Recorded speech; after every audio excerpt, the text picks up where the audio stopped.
Bonjour à tous, j'espère que vous allez bien. C'est vraiment un plaisir de vous avoir avec nous aujourd'hui. Merci de vous joindre à nous pour cette conversation sur le Père. Aujourd'hui, mon invité, c'est David Bonnet. Donc, David est originaire de la France et il travaille maintenant comme pasteur à l'école de ministère à Cache-de-Fer à Toronto depuis plus ou moins 10 ans qu'il est dans le ministère. Et tout ça, il est marié à Joe. Ensemble, ils ont une petite fille de 2 ans et demi. Donc, bonjour David. Bonjour Catherine, merci de m'inviter. Ben, merci à toi d'avoir accepté mon invitation. C'est vraiment un honneur de pouvoir avoir cette conversation avec toi. Donc, tu me disais tantôt que avant de venir à Toronto, tu avais toute une carrière là, en business en France. Peux-tu nous parler justement de ce qui t'a amené à vraiment tout laisser pour donner ta vie pour le ministère à temps plein, là? Merci Catherine, en tout cas je suis ravi d'être là et je suis d'échanger avec toi, de partager de ce qui me passionne vraiment. Et, Hmm.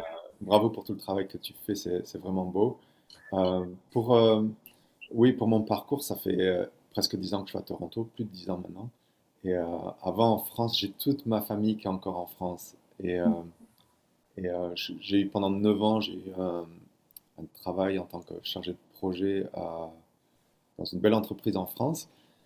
Et ce qui m'a et en même temps, j'étais leader d'un groupe de jeunes dans mon église pendant 4 ans. Et après 4 années de diriger ce groupe de jeunes, je voulais plus de Dieu, et puis je voulais me reposer, je voulais prendre un temps à part juste pour être avec Dieu. Et donc je suis venu à l'école de ministère à Toronto, à Cache-de-Fire Toronto. Et ça a été un moment de transition dans ma vie au complet et un moment de changement même intérieur. Et je dirais, pour le thème dont on veut parler aujourd'hui, ce qui a le plus transformé ma vie il y a 10 ans en arrière, c'est rencontrer Dieu en tant que père. Et donc, je suis arrivé à Toronto en tant qu'étudiant en 2009. Et l'école de ministère qu'on a, les, les premières semaines, euh, on touche sur des enseignements profonds qui sont vraiment l'ADN de Cash the Fire. La deuxième semaine, c'est l'amour du Père. Et je venais juste d'arriver, mon anglais n'était pas super, mais je comprenais les enseignements assez bien. Mais je sais qu'après la deuxième journée d'enseignement, j'étais par terre à sangloter et à vraiment avoir une rencontre avec un amour que j'avais pas expérimenté auparavant. Et c'était l'enseignant qui parlait sur l'amour du Père. C'est comme si j'ouvrais les yeux sur une réalité que je n'avais jamais vue auparavant. C'est, je savais que Jésus existait, je savais que Jésus était le centre de tout ce qu'on fait, mais la façon où il parlait de Dieu le Père et de l'amour de Dieu le Père, ça a vraiment révolutionné ma vie. Et ce que je dirais plus que juste découvrir que Dieu est un Père qui nous aime, je découvre que ça a affecté en profondeur qui je suis en tant que fils, que ça a affecté la façon dont je me voyais moi-même. Donc il y a eu vraiment un changement de paradigme de ma vue de comment je me vois moi, autant de comment je voyais Dieu.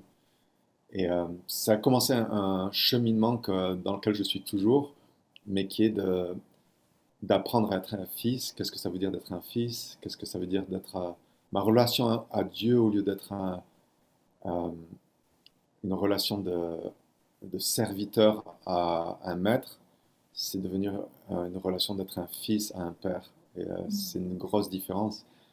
Mais ce que je dirais, un des grands changements dans cette révélation-là, quand j'étais à l'école de ministère il y a 10 ans en arrière, c'est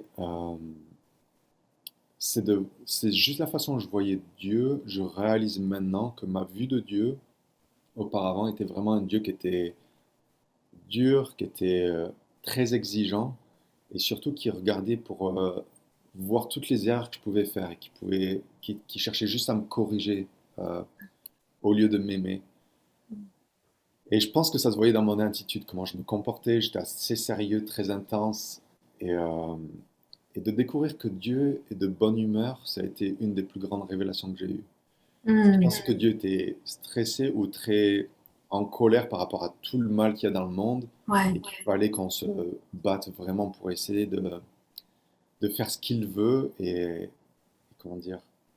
d'essayer de le satisfaire, tu sais. Euh, donc pour moi, cette semaine-là d'enseignement, il y a 10 ans en arrière, a complètement révolutionné ma vue de Dieu. Il n'était pas ce Dieu rigide et dur et exigeant, mais c'est un Dieu qui, avant tout, qui aime, qui, qui est plein de compassion et qui veut être le père, qui veut avoir tous ses enfants qui rentrent à la maison. Et je peux dire que c'était vraiment ce que j'ai expérimenté. C'est un retour à la maison du Père il y a 10 ans, ça. Mm. Wow. Puis c'est ça qui t'a amené ensuite à vouloir donner ta vie pour le ministère, puis de dire, j'imagine c'est parce que tu veux transmettre cette révélation-là à d'autres aussi. Alors c'est ça, c'est une fois que tu expérimentes ça, il y a pas de retour en arrière. Je me suis dit, il faut que je donne ma vie pour ça. Et ça m'a tellement transformé, je dirais même les membres de ma famille qui m'ont vu rentrer en France après, voyaient une différence sur la façon que je me comportais, sur Mm. juste l'assurance en moi-même, euh, et sur le fait d'être plus fun, d'être plus relax. Et, euh, et c'est vrai que oui, après ça, je me suis dit, je peux pas retourner juste à avoir un travail, essayer de faire une vie pour moi-même. Je veux donner ma vie pour que le Père soit connu, pour que le monde entier sache qu'il y a un Père qui les aime. Mm. Ouais, c'est beau. Puis c'est vrai que, comme tu disais, la vision qu'on a de Dieu comme un père, ça influence tellement aussi comment nous on se perçoit, ça influence notre identité, ça influence tout de nous. Puis ce que tu disais, tu voyais Dieu comme un Dieu exigeant, je pense que c'est quelque chose que beaucoup de gens vivent aussi, là, c'est quelque chose de très répandu de voir Dieu comme ça. Puis je suis curieuse de savoir comme qu'est-ce qui a changé, mettons, quand tu fais une erreur? Parce que souvent, justement, c'est ça qu'on a peur, que quand on échoue ou quand on fait une erreur, que là, Dieu va nous punir ou qu'il va être fâché, comme tu disais, ou il va être déçu de nous. Mais qu'est-ce qui a changé spécifiquement dans ces moments-là? Ah, c'est une excellente question. Parce que auparavant, euh, tu sais, que tu le fasses de manière intentionnelle ou pas, il y a ces choses qu'on fait pour essayer de mériter l'amour de Dieu. Mm. Et c'est comme si j'ai fait une erreur, j'ai péché. Il fallait que je paye quelque part avant de pouvoir revenir vers Dieu. Mm. Et, euh, et payer, ça peut être, je vais jeûner, ça peut être très subtil la façon dont on se punit soi-même Mm.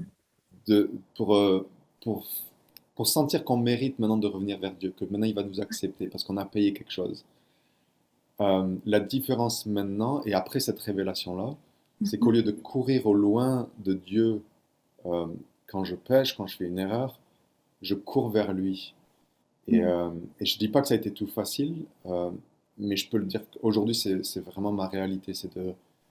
Quand je pêche, quand je fais une erreur, je sais que c'est parce que en moi, il y a une disconnexion, une séparation avec Dieu déjà. C'est comme si je, je me sens pas aimé, je me sens pas proche de lui. Donc au lieu de courir, je me rapproche de lui et c'est comme s'il enlève toute honte, il enlève toute culpabilité et que son amour me donne la force de ne pas pécher. Son amour me donne la force de, de me tenir droit et d'être moi-même, tu sais, c'est son amour qui me donne la force de ne pas pécher. Mm. On le voit dans le sens que c'est un des fruits de l'esprit, c'est le contrôle de soi, c'est un des fruits de l'esprit. Quand tu as cette communion avec le Saint-Esprit, que Dieu t'a cette communion avec lui, tu as ce contrôle de soi de ne pas pécher. Euh, mais ça prend une connexion, une relation, une intimité avec Dieu. Mais je dirais que pour moi, d'être un fils et d'entendre le Père me dire qu'il est fier de moi, ça enlève le besoin d'essayer de prouver que j'ai de la valeur. Et, euh, Mm. et si je fais des erreurs, c'est souvent parce que j'essaie de prouver que j'ai de la valeur ou j'essaie de combler le mal-être intérieur qui n'est pas là quand je suis proche de mon papa. Mm. Ouais, c'est vraiment, c'est tellement un bon. Je sais que moi aussi, avant, c'était comme ça. Là, je me disais, ah, là, il faut que je me rattrape comme pour compenser un peu pour mes erreurs, Oui, mes manquements, tu sais. Puis oui, Dieu est tellement pas comme ça. Il est tellement un bon père. Puis ce que j'aime aussi, c'est que on dit souvent que Dieu est patient, mais quand on apprend à vraiment recevoir cette patience pour nous-mêmes aussi, on devient patient envers nous-mêmes, puis de dire, ben, je suis en apprentissage aussi, j'apprends, puis le père, il s'attend à ce que des fois on fasse des erreurs, puis on est en processus, puis c'est ça qui est beau aussi, sa patience. C'est ça, c'est vrai. Ouais. Et c'est vraiment pas le Dieu quand tu le vois pas comme patient, quand tu le vois pas aimant, euh, ta relation avec lui devient une relation où tu essaies de lui plaire, de le satisfaire, de t'assurer qu'il se mette pas en colère. Mm. Mais quand tu vois qu'il est patient, qu'il est aimant, ça change ta façon de le voir, d'interagir avec lui. Mm. Mais oui, ça affecte ton comportement. Mais moi, ça a changé aussi la façon dont je me voyais moi-même. Mm. Au lieu de me voir comme quelqu'un qui échouait tout le temps, ben, avant d'essayer de performer pour essayer de le satisfaire et de me voir comme un échec, je, c'est comme si les choses se retournent de l'autre côté, que je vis parce que je suis approuvé par le Père, pas pour être approuvé par le Père. Mm. Oui, ça fait toute la différence. Puis, est-ce que tu peux nous parler un peu plus, je sais que tu parlais à l'école de Toronto, tu as été vraiment touchée, tu as eu des révélations. Ça a été comment pour toi le processus de restauration, puis de comment Dieu t'a transformé par rapport à ta perception de lui, mais aussi ta perception de toi-même? Oui, c'était le début pour moi, quand je suis arrivé en tant qu'étudiant à l'école de ministère. OK. Euh, je dirais que, je dirais que le cheminement a commencé un petit peu avant quand même, mais je dirais que c'était un moment où ça a été un tournant pour moi. Mais je dirais que dans ma relation avec Dieu le Père, après cette rencontre-là, il a fait un travail de changer mes pensées, changer tu sais, comme des filtres qu'on a devant nos yeux, à travers lesquels on voit les situations, me voir moi-même, voir les autres ou voir Dieu. Euh, mais dans les différentes choses qu'il a travaillé dans mon cœur, une chose c'était ma relation avec mon propre Père terrestre, et une autre chose c'est l'Église, comment Dieu a été communiqué, comment il était, la perception qu'on m'a donnée de Dieu dans l'Église. J'ai grandi dans une famille chrétienne, on allait à l'Église tous les dimanches, et je dirais le message que j'ai reçu de mon Père terrestre était vraiment confirmé par les enseignements que je recevais à l'Église. Mm. Donc, si Dieu a quand même révélé l'image que j'avais d'un père et combien je transférais sur Dieu ce qu'un père était, pour moi, ma compréhension d'un père. Donc, je vais parler un petit peu de mon père terrestre qui est, comment dire, qui est ma perception et ma relation avec mon père aujourd'hui est tellement différente de celle que j'avais, je dirais, il y a 20 ans en arrière. Et, euh, et puis tu me parles aujourd'hui, moi je suis père aujourd'hui, et, Mm. euh, et ça... Donc la façon que je vais te parler aujourd'hui, c'est peut-être vraiment différent de la façon que je t'aurais parlé il y a 15 ans en arrière. Ouais. Euh, Parce que je vois aujourd'hui, maintenant que je suis devenu père, que mon père était... je suis très très reconnaissant pour mon père. Mm. Et tu sais, pour la plupart d'entre nous, notre père, c'est notre héros quand on Ouais. grandit.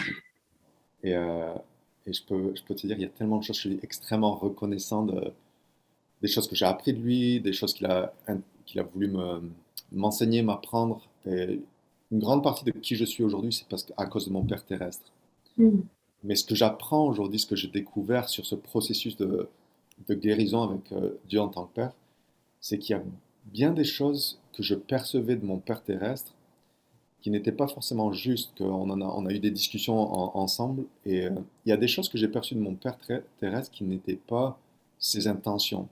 Il y a des endroits où je ne me suis pas senti aimé, Mm. et que c'est pas parce je me souviens d'une fois où il m'a dit, mais je t'ai toujours aimé. Et je trouve que c'est un point important parce que dans ce cheminement où j'ai travaillé sur ma relation avec mon père terrestre, j'ai réalisé à un moment donné qu'il y a bien des choses où je pensais que mon père n'était pas pour moi, où je pensais que mon père était contre moi, que mon père avait pas euh, mon intérêt dans son cœur, mon meilleur intérêt. Mm. Euh, et une fois que j'ai que j'ai travaillé sur cette relation et que j'en ai parlé avec lui, je réalise qu'il m'a toujours aimé. Et Mm. ce que je veux souligner sur ce point-là, c'est que souvent, pour nous en tant qu'enfants ou en tant qu'adolescents particulièrement, nos parents font du mieux qu'ils peuvent, mais on a un ennemi. Et la Bible nous parle, notre ennemi n'est pas de chair et de sang, mais de réalité spirituelle. Et aujourd'hui, je peux vraiment voir qu'en tant qu'adolescent particulièrement, il y a bien des choses que je tenais contre mon père qui n'étaient pas son intention. Mm. Euh, donc, mon parcours, ça a été de réaliser que euh, j'ai dû pardonner mon père pour des choses que je pensais qu'il m'avait blessé en grandissant. Une des choses, c'est une forte personnalité. Mon père, c'est quelqu'un qui a un très fort tempérament. Et quand il a quelque chose en tête, il fonce et puis il est inarrêtable. Et j'ai souvent pensé que mon père n'était pas pour moi, que ce que je pensais, ce que je voulais n'avait aucune importance. Mm. Donc ça, c'est un des grands mensonges que j'ai cru. Donc ce mensonge-là, quand tu reçois ça dans ton éducation avec ton père, quand on parlait de Dieu en tant que père, pour moi, Dieu en tant que père restait quelqu'un de lointain qui s'intéressait pas trop à ce que moi je voulais. Tout ce qui était important pour lui, c'est que ce que lui il voulait et que j'obéisse. Mm. Et pour mon père terrestre, oui, l'obéissance était quelque chose de très important en grandissant. Euh, mais quand j'allais à l'église, tout ce que j'entendais comme enseignement aussi, c'est combien Dieu, tout ce qu'il attendait de nous, c'est de l'obéissance. L'obéissance est mieux que les sacrifices. Et on me présentait un Dieu qui était très dur, qui voulait vraiment l'obéissance à tout coup. Il a tout donné sur la croix. Maintenant, c'est à notre tour de tout donner. Et ce qu'on veut n'a aucune importance. Ce qui est important, c'est ce que Dieu veut et d'obéir. Même quand je le dis maintenant, je sais que c'est biblique, il y a une vérité là-dedans. Mais ce que ça communiquait à mon cœur, c'est que Dieu, tout ce qu'il veut, c'est ce que tu penses a aucune importance. Ce que lui, il veut, c'est ce qui est important. Donc, tu vois dans cet exemple-là que mon expérience avec mon père terrestre a affecté ma façon de voir Dieu, le Père, et l'Église aussi, la façon dont ils ont communiqué, l'image de Dieu qu'ils m'ont communiqué, a affecté ma façon de voir Dieu. Dieu était quelqu'un de très exigeant, il faut juste obéir, et ce que tu penses a aucune importance. Mm. Et donc ça affecte ma façon de me voir moi, parce que je pensais que, ben, moi je pense que ce que j'ai à dire a aucune importance, donc ça affecte ta façon d'interagir avec les autres. Tu restes quelqu'un qui s'efface un peu plus dans les relations, dans les conflits. Et donc ça, c'est un exemple de travail que Dieu a fait dans mon cœur, où quand, sur ces 10 dernières années, où il m'a dit, tu sais, ce que tu as expérimenté ici avec ton Père terrestre ou dans l'Église, c'est pas comme ça que je suis. J'ai des pensées pour toi qui sont aussi nombreuses que les grains de sable sur la plage. Et je pense à toi tout le temps. Et ce que tu penses, c'est très important pour moi. Et quand Dieu le Père prend le temps de dire je veux entendre ce que tu as à dire aujourd'hui, ben ça c'était des guérisons dans mon cœur qui fait que Dieu est un papa qui veut vraiment passer du temps de qualité avec nous, d'écouter notre cœur, qui veut, qui valorise qui on est. Ouais. Et ça a été un cheminement pour moi ces 10 dernières années qui change la façon dont je me comporte, la façon dont j'interagis avec les autres. Mais dans cet exemple-là que je donne de ce que je pense ou ce que je veux, est-ce que ça a de l'importance à Dieu ou pas, il a fait un travail énorme. Et, Mm. euh, comment dire, je sais que Dieu nous aime. Et c'est pas simplement il nous aime alors il veut qu'on obéisse à tous les coups. Euh, Mm. il nous aime, il veut une relation avec nous. Ouais. Euh, une des choses qui a vraiment changé pour moi, c'est de comprendre que Dieu nous a créés à son image. Donc pourquoi Dieu m'aime? Ça, c'est une grande question. Pourquoi Dieu Mhm. m'aime en tant que Père? Pourquoi ce que je pense, ce que je veux, ça a de l'importance pour lui? Pourquoi il veut pas juste des esclaves, des serviteurs qui le servent et qui, ce qu'ils veulent, ce qu'ils pensent a aucune importance? Et j'ai réalisé que Dieu nous a créés à son image. Il m'aime pas à cause de ce que je fais ou ce que je ne fais pas. Il ne regarde pas simplement à est-ce que je fais tout parfaitement? Mhm. Il me voit et il voit quelqu'un qui lui ressemble, parce Mhm. qu'il m'a créé à son image. Et c'est la seule raison pour laquelle il m'aime. Et maintenant que je suis devenu père, c'est une révélation qui devient plus profonde sur ces 3 dernières années. Je regarde ma fille, elle ressemble beaucoup plus à sa mère, mais j'aime beaucoup sa mère, donc tout va bien. Mais je la regarde et il y a quelque chose qui me ressemble en elle. Mhm. Et elle a rien fait, elle a rien dit, elle a quelques semaines, quelques mois, ça fait quelques mois qu'elle est née, et mon cœur est complètement. Mon père Thérèse me l'a dit, il me dit, oh, t'as perdu la tête. On a perdu la vie. La façon que je parle de ma fille, c'est que je peux en parler pendant des heures, et je Mhm. suis vraiment fou, dingue d'elle. Je ferais n'importe quoi pour ma fille. Euh, et ben, je découvre que Dieu est vraiment comme ça. Et mon but premier, c'est pas que ma fille m'obéisse à tous les coups et qu'elle fasse tout parfaitement. Mhm. C'est juste, elle me ressemble, je l'aime inconditionnellement, qu'elle fasse tout parfaitement ou pas. Mais il y a une chose, c'est que je découvre en moi un lion.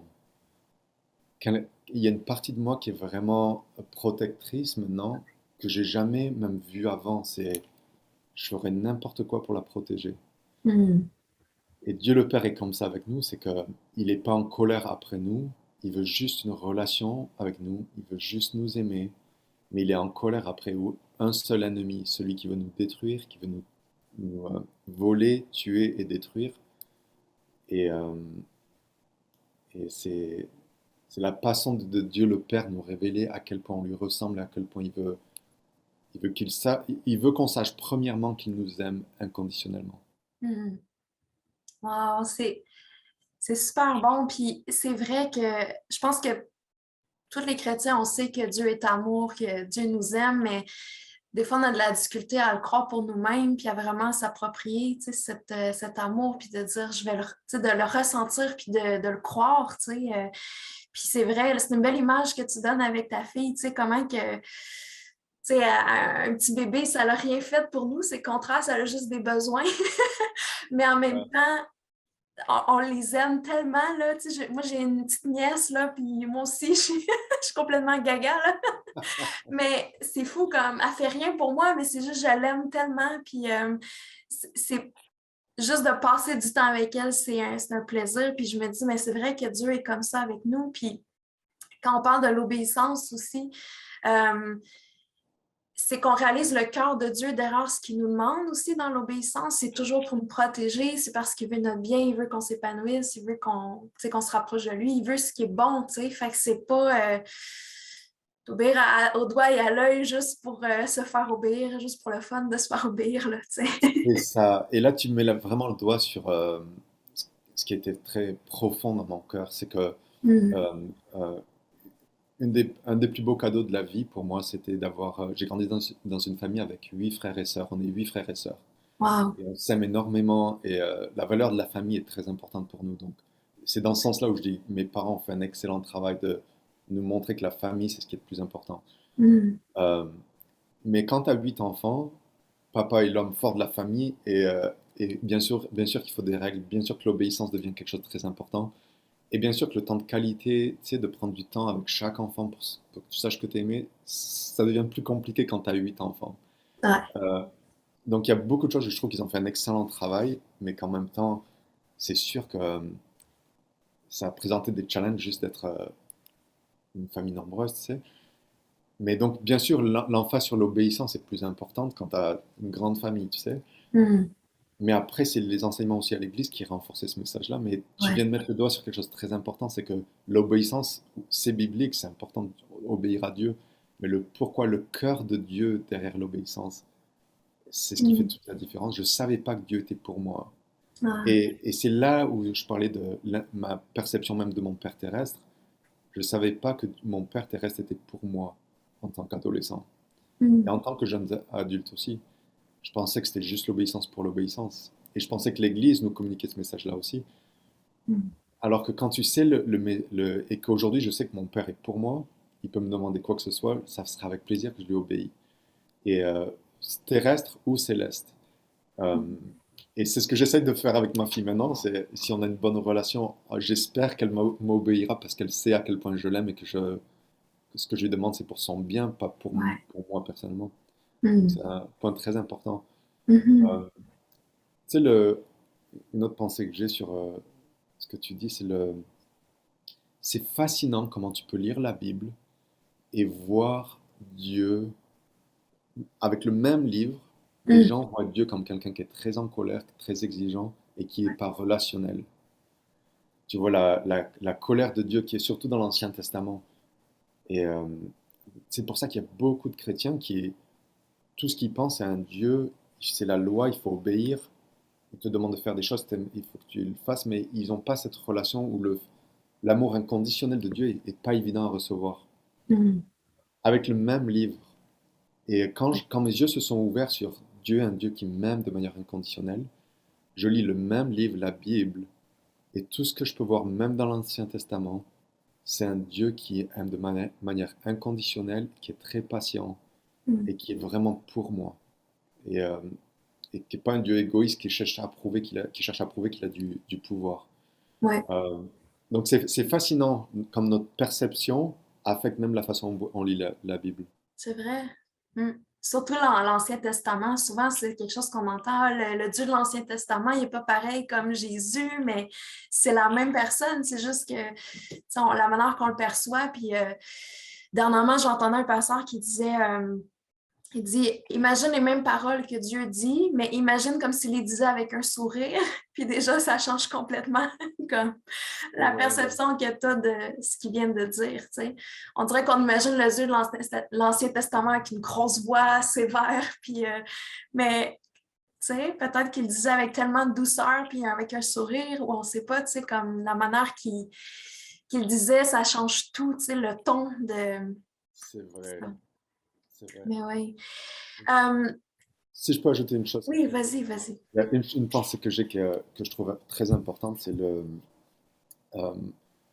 le, la création soupire à la révélation des enfants de Dieu.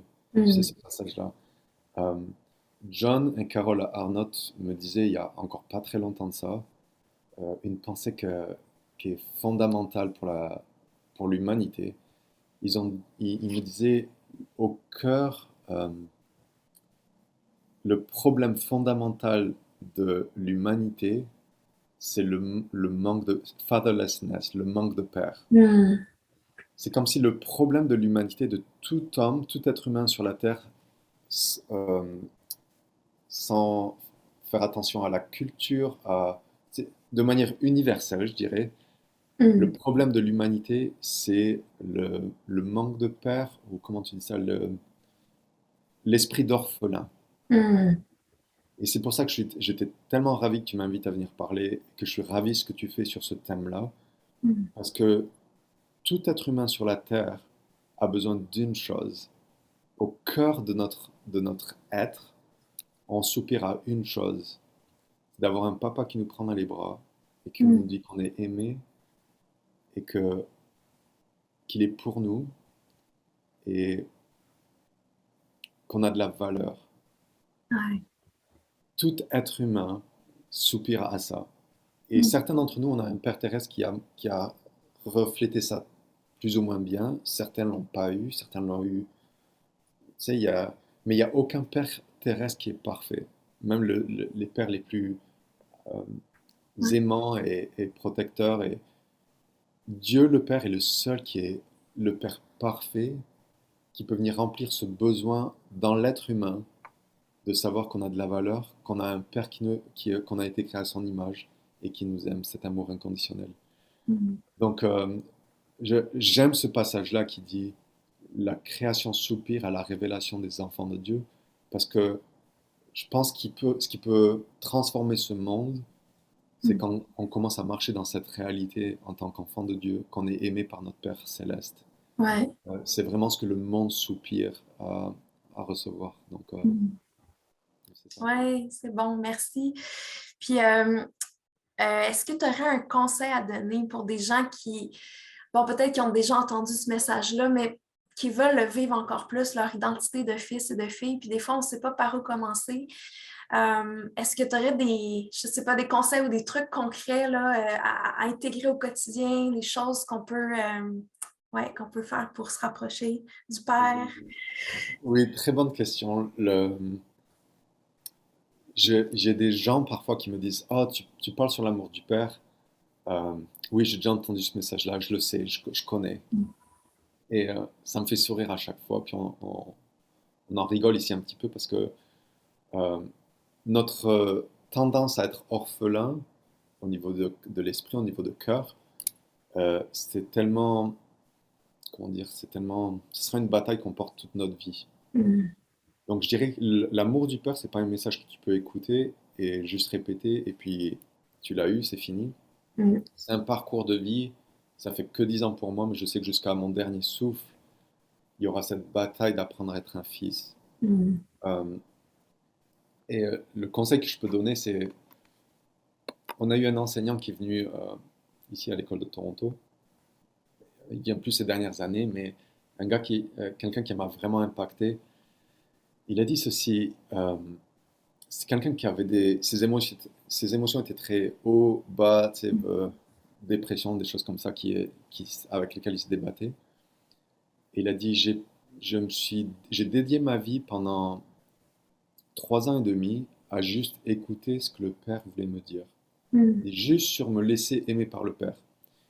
Il dit, tous les matins, midi et soir, je passais un temps, 3 fois par jour, à écouter la voix de Dieu le Père. Ah. Et il dit, ça fait 15 ans que j'ai fait ces 3 années-là. Mm. Je me souviens pas d'avoir une mauvaise journée.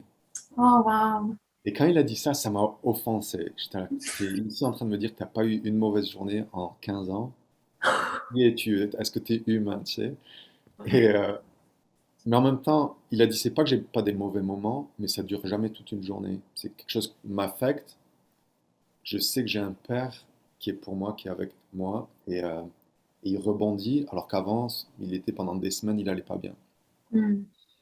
Et ce qu'il disait, d'entendre la voix de Dieu, le Père, c'est la clé pour savoir ce qu'il nous dit et ce qu'il pense.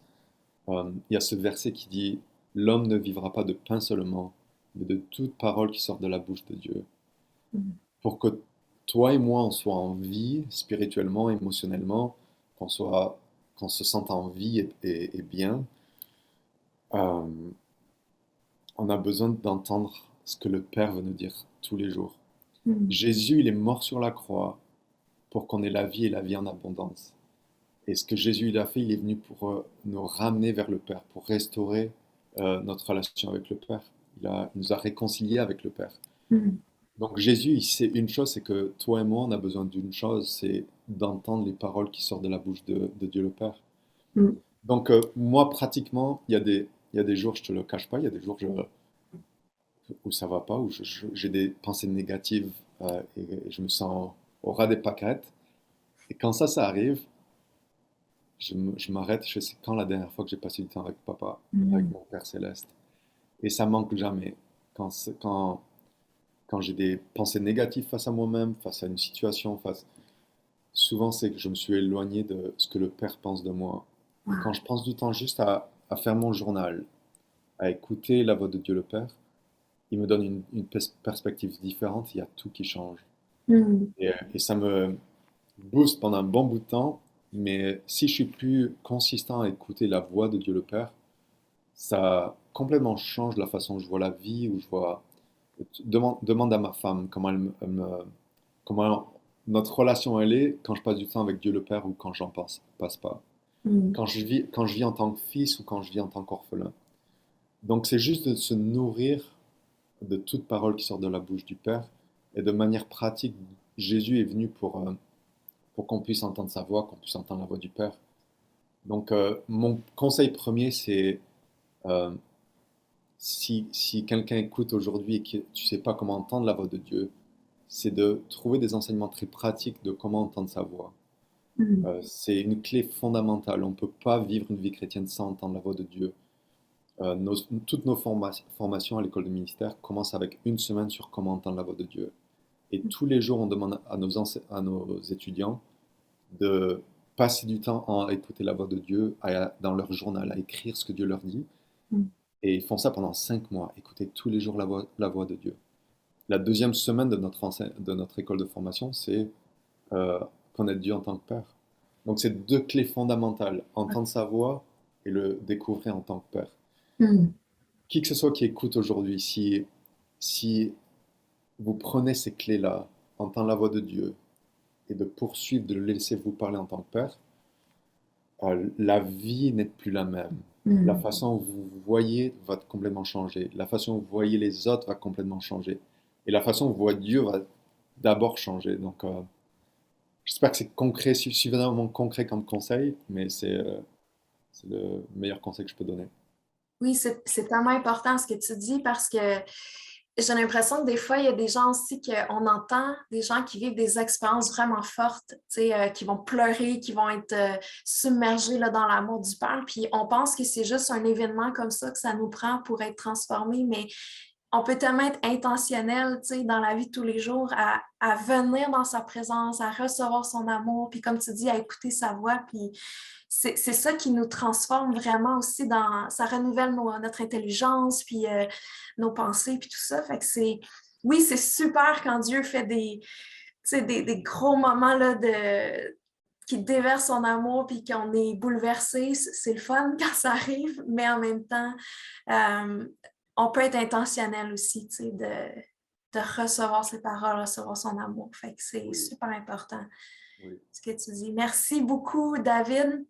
Avec Euh, plaisir, en- on Catherine. a presque, le temps s'est presque écoulé, mais en terminant, est-ce que tu voudrais prier pour les gens qui nous regardent? Ça ferait plaisir. Merci en tout cas de m'avoir invité.